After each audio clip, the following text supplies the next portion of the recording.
Hi friends, my name is Tris. If you like my fast, technical videos, I think you might like this too. Though the stories include monsters and ghosts and magic, they also include radio static, summoning APIs, and most terrifyingly of all, project managers. If so, then I've got a Halloween story for you, an episode of my techno-urban fantasy podcast, Modem Prometheus. We publish this show every full moon, which is a nightmare schedule to keep. It sounds cool, but it's annoying. Don't make the same mistake I did. I work with two friends on this lovely project. It's written by Neil Merton and performed by Kate Angier, both incredible at what they do, as you will hear. I do the editing, production, and the music. I love writing music to go alongside stories like this, and I do it all on Linux using open source software. Well, nearly all on open source software. There's a few plugins I'm still finding alternatives for. Ideally, I'd like to be able to run everything on a Raspberry Pi. Anyway, up next is your typical Halloween story of meddling managers, unrealistic requirements, and of course, the horrors of debugging. The child lives in the house with mother, father, and auntie Control. The child likes the house. She thinks she is a she. Auntie Control says she is a she, but she doesn't have any comparative data points. She likes the Great Hall, with its many tables, chairs, and devices. She likes the room with the cold place, the fountain, and the steam machine. She especially likes the room of the long table. That was where she was born, and where mother and father live. She doesn't know where Auntie Control lives. Auntie Control always seems to be around. Right now, the child is dancing among the devices. I will not describe her movements. To watch them would send you quite mad.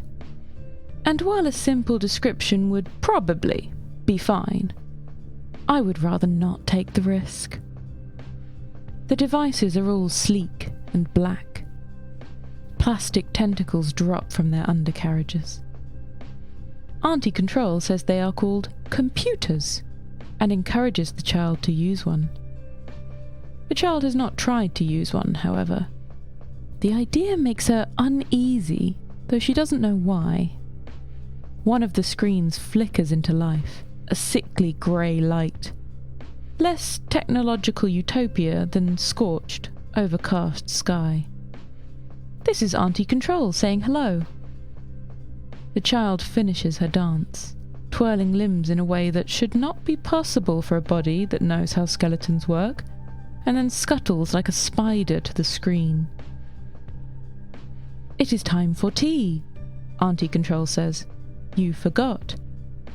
I didn't, the child says. Lying, Auntie Control says. But in that sing-song way that means there's no malice in it. Destroy order with the steam machine. Okay. Good girl. Create beautiful entropy. Rip this plane asunder. Make tea. I will. The child goes to the steam machine. She could condense water from the air, but this would create order from chaos, and the thought makes her feel sick. Instead, she uses the fountain. The steam machine takes water from the fountain and rips it to shreds, which is as all things should be. She brings the tea to mother and father in the room of the long table. Mother's head has fallen off again and lies in two pieces on the floor. The child reattaches the lower jaw with sellotape she found in the Great Hall, then carefully balances the skull back on mother's spine. It's hard to stay together when you're only made of bones. Thank you, says the child in mother's voice. Mother and father do not talk to her like Auntie Control does, so she has to talk for them. Mother and father are sat on either side of the long table. Between them is a whiteboard set into the tabletop. The child does not know it is a whiteboard, but she does know that drawn on it is a summoning environment. The pivot set to align with the local power grid and defensive wards gathered in the direction of the transmitter mast. She does not know what a power grid or a transmitter mast is, despite Auntie Control's repeated attempts to tell her. The child gives tea to mother and father and pours another cup for herself. She will drink all 3 of them, one as herself, one as mother, and one as father. She will take it into herself and tear it into chaos, and this will make her feel better. She has not noticed the cameras. On the other side of the cameras, the product manager and what remains of the engineering team are watching the child serve tea. Well, frankly, this is a bit of a disaster. The PM takes his glasses off and polishes them. Originally, this was a mannerism he picked up from old movies, thinking it made him look distinguished. Now he does it reflexively whenever he's worried. This is the 5th time he's done so in 7 minutes. Yeah, a little bit, Hamad says. Little bit. Alex doesn't say anything, just watches the child through the monitors, serving tea to what's left of Detlef and Tosh.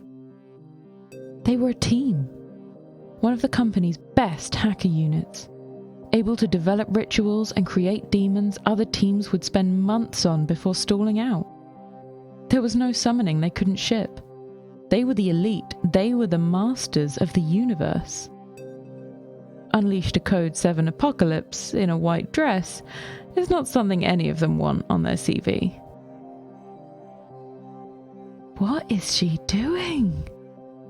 Alex asks, to herself more than to Hamad and the PM. It, the PM says. What is it doing? It looks like a girl. Remember what it really is. Does it though? Hamad asks. Does it look like a girl? You ever seen a girl look like that? He has a point.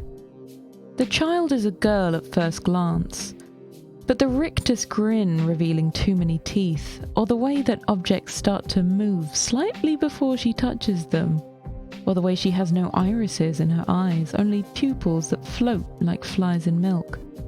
All these things make the second glance distinctly uneasy, and the third glance only taken under duress. Alex watches the screen intently anyway. You don't get to be in a team like this without being able to look at what you've wrought. We've got some good news, she says. The usual firewalls must be up and holding. She's staying in those few rooms and avoiding anything that could provide outside contact. The PM flicks the livestream back to the recording and scans backward. What's going on here? He asks, as Auntie Control lights up one of the terminal screens. Controller program, Hamad says, immediately. Tosh loved that nonsense, never could beat it out of her. Like an interface, you feed the instructions to the controller, it sends the demon out on a mission. Another abstraction layer, very clever, very flexible, totally pointless for a ticket like this. Can we use it? Deactivate her that way? Hamad grimaces. Wouldn't like to try. Like, 99% it's got the same corruptions. 95% Tosh tried to use it to summon that thing, and that's where the mess came from. We're gonna need to hack her direct, and I don't know where to start. Scope, Alex says. I think it's a scope issue. Original mission was data deletion, right? I bet the data concept wasn't well enough defined. Data capture and deletion, the PM says. Capturing and holding personal data which could then be leaked at a given time. Short positions on the target company.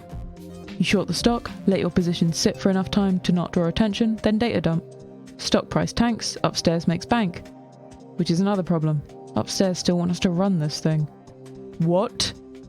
Hamad almost jumps out of his seat. No, 100% no. Have you seen that thing? Have they seen it? Why would... He trails off. Bonus season, isn't it? It is, the PM says. And the nature of the play means the short position has already been open for some time, so upstairs are looking at a significant loss if it doesn't make. Oh my god. Hamad crosses his arms on the table and buries his head in them. We're gonna let an entropy monster loose because some 45-year-old cokehead wants to buy a few more lines? No, we're not, the PM says, polishing his glasses again. I'll deal with upstairs, you two work out how to fix it or dismiss it, whatever's easier. Hamad looks across at Alex. Scope. Yeah, good shout, I buy that. Yeah, We're going to need to dig into this before trying a patch, though. No testing environments here, bitches. We're going straight to production. Alex nods. Yeah, okay, let's go. She holds out a fist. Hamad matches her. 1, 2, 3. Alex goes rock, Hamad goes paper. What was that? The PM asks. I'm running through whatever ritual documentation they put on the wiki, Hamad says. Alex grimaces.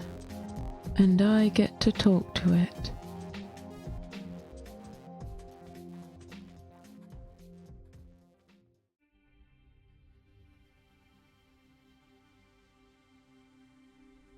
The child walks around the edge of the world. She starts in the room of the long table, then goes through the twins before circumnavigating the great hall. When she remembers there are walls, she goes around them. When she doesn't, she walks straight through, leaving a mark like someone's thrown acid. The great hall was built with windows making up one side. She doesn't know why, as there's nothing to see outside.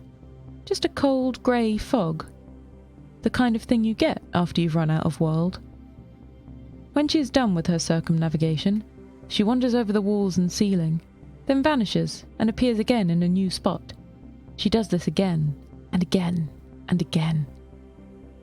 It looks random, but Alex suspects it isn't. She's got a tracker running, mapping the points to see if they conform to any known patterns. There's a crackle of static from a speaker mounted on the wall in the room of the long table. The child's head rotates towards it. The child has not noticed the speaker before. This is interesting. One of the screens lights up. Auntie Control is watching. A voice comes from the speaker. A woman, reciting strange syllables. Driven eagle, Jupiter snow, collapsing violet.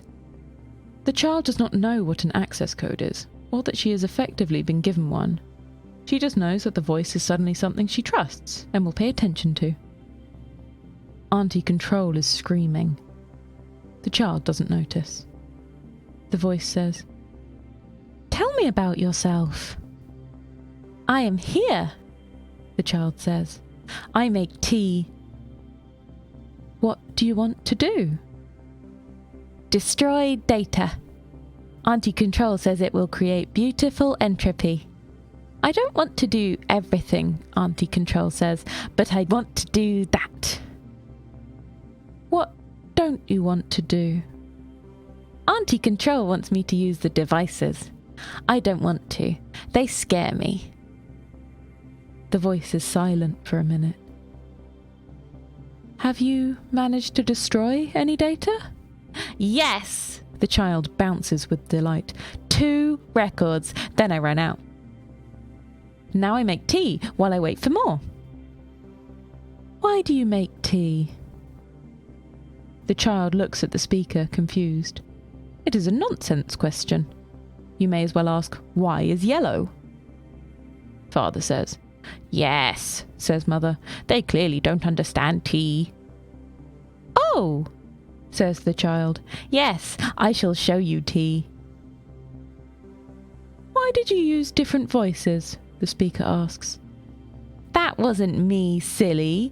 That was Mother and Father."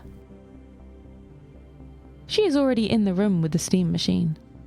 She takes a tea bag from the cupboard, which never runs out of tea bags, makes the tea, and then steps through the speaker to the new room, where a woman was sat next to a microphone, but has now skidded her chair backwards so fast it's left a dent in the wall. "I brought you tea. This is tea." The woman reaches a trembling hand toward the proffered cup. "Thank you." The child smiles with her far too many teeth as the woman takes a sip. "Auntie Control says I should tear you into beautiful entropy," the child says conversationally. "I might do that later, but I like having someone to talk to. Mother and Father aren't very interesting. And I haven't finished my tea yet." "Oh, yes, that's important." "How did you come here?" I can go anywhere in the world. Auntie Control says it's how I was defined. Do you live here? Yes. Yes, I've always been here. Huh. Do you want to come to the house? Yes, but maybe not now. The woman gestures to the half-finished sandwich on the tray. I still need to create some entropy. Okay. Maybe you should make some more tea for Mother and Father. That's a good idea.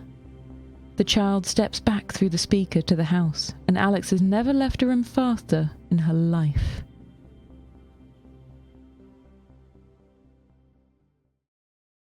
The team reconvene. It's late, but it's understood that in these situations they don't get to go home. The company's ethical line may be at 90 degrees to the rest of the human race, but even they won't let a problem like the child go unfixed. The PM hasn't even bothered to put his glasses back on, just sits there polishing them over and over. How is that possible? How could she leave? I thought the firewall was running. It is, Alex says. It has to be, or she'd have access to everywhere. I got this one, Hamad says. Tosh's ritual was trash, but she documented like a beast. She implemented the firewall by letting the demon access anywhere in the world, but restricting knowledge of that world. Oh, Alex smacks her head. So as soon as it knows another bit of the world exists, it can access it? Yup. The PM blinks. Why would you do it like that and not hardcode the area? Surely that's simpler. It is, just not as flexible, harder to redefine on the fly. Would we ever want to do that? Hell no, it's a stupid idea. Tosh was just obsessed with configurability and clearly massively rushed when she was putting this together. God only knows what Detlef was thinking when he reviewed the ritual. Not convinced he even did. Alex is typing into her laptop and the keys rattle like rainfall. Cool, I'm on it. I can get that patched in a couple of hours.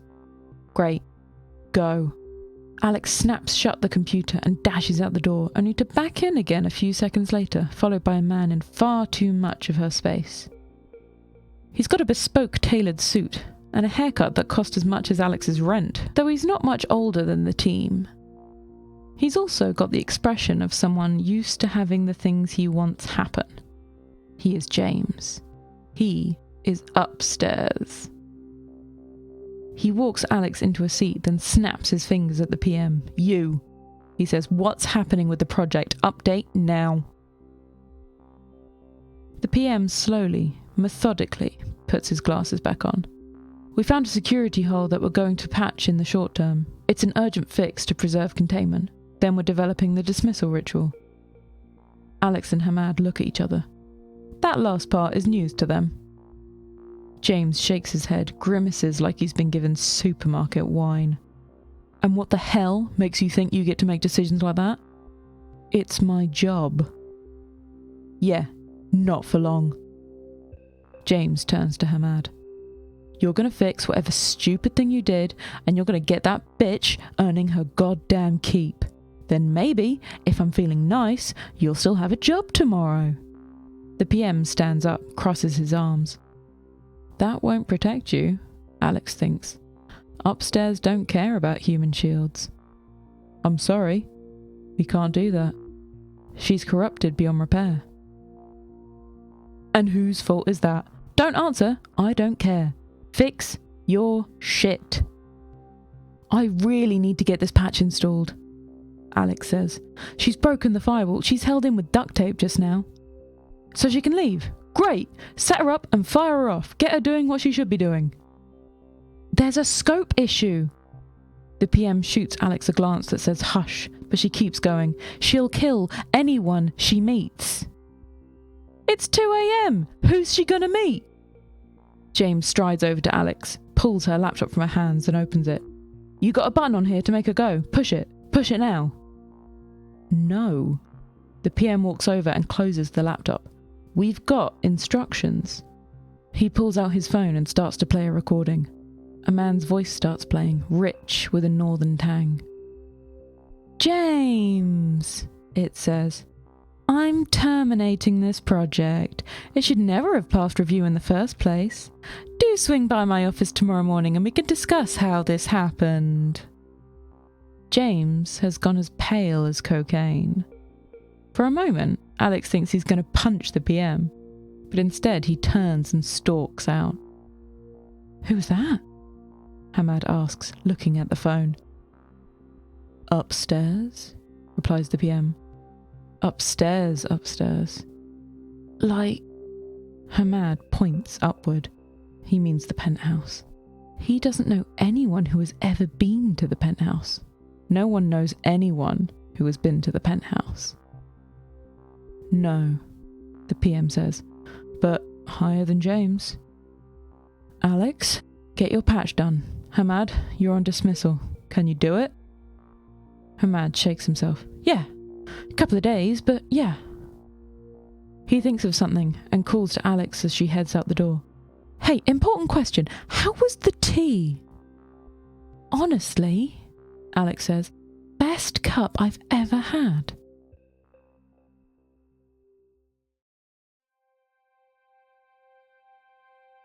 James paces the empty corridors.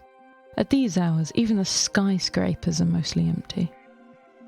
He is thinking about the short option he placed on Eat Now, and how the loss it's currently making has racked up an entirely uncomfortable number of zeros.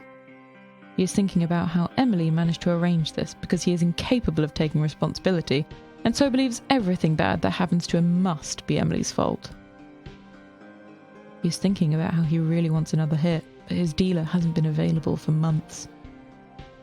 But mostly, he's thinking about how, if the Vice President of Creative Solutions has personally shut down your project, you are screwed. If said Vice President wishes to talk to you about the project and how you might have shoved it past some pointless, delaying checkbox filling, you are extremely screwed. His phone dings with a WhatsApp message. Hello, says Auntie Control.